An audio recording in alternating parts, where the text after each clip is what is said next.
হরে কৃষ্ণ, রাধে রাধে। নমস্কার বন্ধুরা, ভাদ্র মাসে কৃষ্ণপক্ষিয়া শ্রী অন্নদা বা অজা একাদশী 2025 সালে কবে পালন করতে হবে?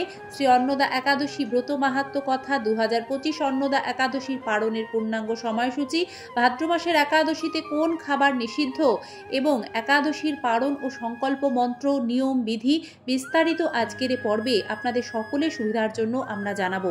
আশা রাখি সকলে শ্রীকৃষ্ণ কৃপায় ভালো আছেন। বন্ধুরা, শ্রীকৃষ্ণ জন্মাষ্টমীর ঠিক পরেই যে একাদশীটি আসে সেটি হলো ভাদ্র মাসে কৃষ্ণপক্ষিয়া শ্রী অন্নদা তথা অজা একাদশী। নমস্কার, সিংহরায় ডোরবেলের সনাতনী বার্তার নতুন আরও একটি পর্বে সকল দর্শক শ্রোতা বন্ধুকে স্বাগত জানিয়ে আমরা আজকের একাদশী বার্তার এই পর্বের আলোচনা শুরু করছি। অন্নদা তথা অজা একাদশী 2025 সালে ইংরাজির 19শে অগাস্ট, বাংলার 2রা ভাদ্র 1432 বঙ্গাব্দ মঙ্গলবার পালন করতে হবে। শ্রবণ করুন শ্রী অন্নদা তথা অজা একাদশীর ব্রত মাহাত্ম্য কথা। ওম নমো ভগবতে বাসুদেবায়। এই ভাদ্রবতী কৃষ্ণপক্ষিয়া অন্নদা একাদশীর মাহাত্ম্য ব্রহ্মবৈবর্ত পুরাণে বর্ণনা করা হয়েছে। মহারাজ যুধিষ্ঠির বললেন, হে কৃষ্ণ, ভাদ্র মাসে কৃষ্ণপক্ষের একাদশীর নাম কি তা শুনতে আমি অত্যন্ত আগ্রহী। পরমেশ্বর ভগবান শ্রীকৃষ্ণ বললেন, হে রাজন, আমি সবিস্তারে এই একাদশীর কথা বর্ণনা করছি, আপনি একাগ্র চিত্তে শ্রবণ করুন। ভাদ্রের কৃষ্ণপক্ষিয়া একাদশীকে বলা হয় অন্নদা। এই তিথি সর্বপাপ বিনাশিনী। যিনি শ্রীহরির অর্চনে এই ব্রত পালন করেন তিনি সর্বপাপ মুক্ত হন। এমনকি এই ব্রতের নাম শ্রবণেই রাশি রাশি পাপ বিদূরিত হয়ে যায়। এই ব্রত প্রসঙ্গে একটি পৌরাণিক ইতিহাস রয়েছে। প্রাচীনকালে হরিশ্চন্দ্র নামে এক নিষ্ঠাপরায়ণ সত্যবাদী চক্রবর্তী রাজা ছিলেন। পূর্ব কর্মফল ও প্রতিজ্ঞার সত্যতা রক্ষায় তিনি রাজ্যভ্রষ্ট হন।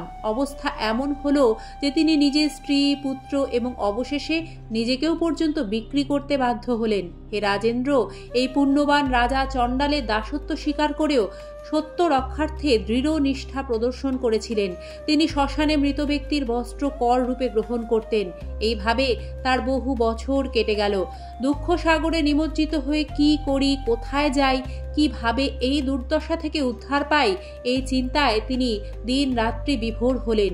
এমন সময় দৈবক্রমে পরদুঃখে দুঃখী গৌতম ঋষি রাজার কাছে এলেন। রাজা মুনিকে দর্শন করে ভক্তি ভরে প্রণাম করলেন। করজোড়ে ঋষির সামনে রাজা তার মনে সমস্ত দুঃখের কথা জানালেন। রাজার দুঃখের কথা শুনে মুনিবর বিস্ময়াপন্ন হলেন। অত্যন্ত ব্যথিত হয়ে তিনি বললেন, হে রাজন, ভাদ্র মাসে কৃষ্ণপক্ষের একাদশী অন্নদা নামে জগতে প্রসিদ্ধ। আপনি এই ব্রত পালন করুন। এই ব্রত প্রভাবে আপনার সমস্ত পাপের বিনাশ হবে। আপনার ভাগ্যবশত আগামী 7 দিন পরেই এই তিথির আবির্ভাব হবে। ওই দিন উপবাস থেকে রাত্রি জাগরণ করবেন। এইভাবে ব্রত উদযাপনে আপনার সমস্ত পাপ ক্ষয় হবে। হে রাজন, আপনার পুণ্য প্রভাবে আমি এখানে এসেছি জানবেন। এই কথা বলে গৌতম মুনি অন্তর্হিত হলেন। ঋষিবরের উপদেশ মতো রাজা শ্রদ্ধা সহকারে সেই ব্রত পালন করলেন। তার ফলে রাজার সমস্ত পাপ দূর হল। হে মহারাজ, এই ব্রতের প্রভাব শ্রবণ করুন। যথাবিধি এই ব্রত পালনে বহু বছরের দুঃখ ভোগের অবসান হয়। ব্রতের প্রভাবে রাজা হরিশ্চন্দ্রের সকল দুঃখ সমাপ্ত হল। পুনরায় তিনি স্ত্রীকে ফিরে পেলেন এবং তার মৃত পুত্রও জীবিত হল। আকাশ থেকে দেবগণ দুন্দুভি বাদ্য ও পুষ্পবর্ষণ করতে লাগলেন।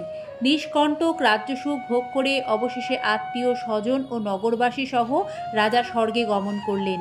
যে মানুষ নিষ্ঠা সহকারে এই ব্রত পালন করেন তিনি শ্রীহরির চরণে ভক্তি লাভ করে অবশেষে দিব্য ধামে গমন করেন। এই ব্রতের মাহাত্ম্য পাঠ ও শ্রবণে অশ্বমেধ যজ্ঞের ফল লাভ হয়। এবারে জানবেন ভাদ্র মাসের এই অন্নদা একাদশীর দিন আপনারা কোন খাবারটি ভুল করেও খাবেন না। বন্ধুরা, ভাদ্র মাস হলো চতুর্মাসের অন্তর্গত দ্বিতীয় মাস। ভগবান বিষ্ণুর ঋষিকেশ নাম অনুসারে ভাদ্র মাসকে ঋষিকেশ মাসও বলা হয়। আর এ মাসে দই খেতে নিষেধ থাকে। তাই ভাদ্র মাসে কৃষ্ণপক্ষে শ্রী অন্নদা একাদশীর দিন আপনারা দই রয়েছে এমন খাবার, লস্যি, ঘোল এগুলি খাবেন না। তবে চরণামৃতে দই থাকলে সম্মানের সাথে গ্রহণ করা উচিত। এবারে দেখবেন শ্রী অন্নদা একাদশী 2025-এর পালনের পূর্ণাঙ্গ সময়সূচি। বন্ধুরা, পালন ছাড়া একাদশী ব্রত অসম্পূর্ণ। পালন হলো একাদশীর পরদিন। এই যে পালনের নির্দিষ্ট সময়, তার মধ্যে ভগবানকে পঞ্চরবি শস্য ভোগ নিবেদন করবেন এবং পারণ মন্ত্র 3 বার উচ্চারণ করতে হয়। একাদশীর ফল ভগবানের সম্মুখে অর্পণ করবেন। পারণ মন্ত্রটি হলো অজ্ঞানতিমিরান্ধস্য ব্রতে নানেন কেশব প্রসীদ সুমুখনাথ জ্ঞান দৃষ্টি প্রদভব। তারপর সে ভোগ কৃষ্ণ প্রসাদ হিসেবে গ্রহণ করে একাদশী ব্রত পূর্ণরূপে সমাপ্ত করাই নিয়ম। এভাবে একাদশী ব্রত করলে তার সম্পূর্ণ ফল লাভ করা যায়। একাদশীর দিন কোনোভাবেই তামসিক আমিষ খাবার গ্রহণ করা যাবে না, নেশার কোনো বস্তু গ্রহণ করা যাবে না। একাদশীর দিন প্রসাধনী ব্যবহার করতে নেই, নখ চুল দাড়ি কাটতে নেই, রক্তপাত যাতে না হয় সেদিকে বিশেষভাবে খেয়াল রাখবেন।